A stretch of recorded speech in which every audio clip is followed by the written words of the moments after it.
سلام عرض می‌کنم خدمت تمام همراهان کانال فارکس پلاس.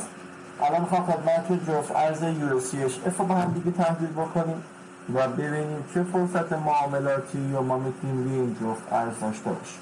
خب همونطور که شما عزیزان مشاهده میکنید توی ترفیم ماهانه در واقع بازار ریزش کرده، یه اصلاحی داشته، دوباره ریزش کرده و یه اصلاحی داشته.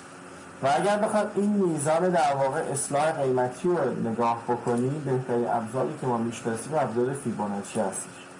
اگر من از اینجا یه فیبو بکشم میبینم که خب خیلی قشنگ بازار رفته و تا لول 61% اصلاح قیمت داشته که این در واقع 61% یکی از لیول های بسیار استرانگ هستش که به این نقطه رسیده و به سمت پایین حرکت کرده.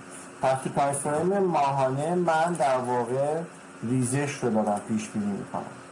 توی تایم فریم هفتگی چه چیزی رو میبینم؟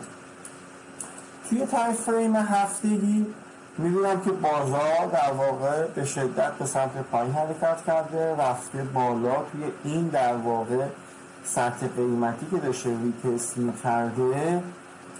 یک در واقع نگاه کنید بازار از حالت صعودی به حالت نزولی در واقع خیلی آروم حرکت کرده و من اینو قشنگ میبینم که اینجا هایر های هایر های هایر های حالا چی لویر های لویر های و همینجوری داره به سمت پایین حرکت میکنه. پس من تو تایم فریم ماهانه و هفتگی چیزی که دارم میبینم بازار روندش نزولی هستش. بریم تو تایم فریم روزانه ببینیم چی داره.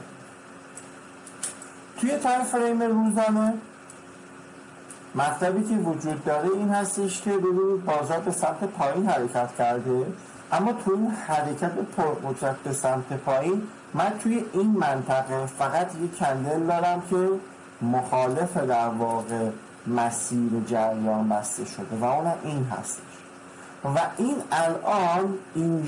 الان نقش مقاومت رو برای من ایفا میکنه.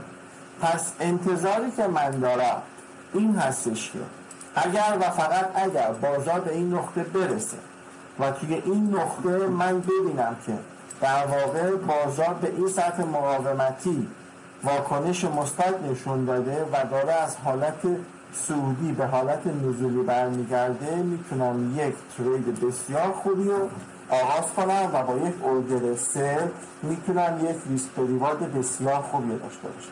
نکته‌ای که همواره خدمت شما عرض می‌کنم تایم فریم ماهانه، هفتگی و روزانه بهترین تایم فریم ها برای تحلیل بازار هستند، اما بهترین تایم فریم برای ورود به بازار تایم فریم 4 ساعته هستش.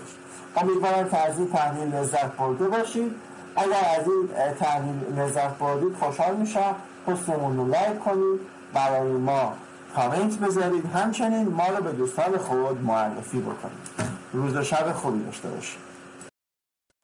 اگر این ویدیو برای شما سودمند بوده ممنون میشم از این طریق کانال ما رو سابسکرایب کنید و زنگوله نوتیفیکیشن رو در حالت آل قرار بدید تا هر کلیپ جدیدی که ما درست کردیم به شما اطلاع رسانی بشه.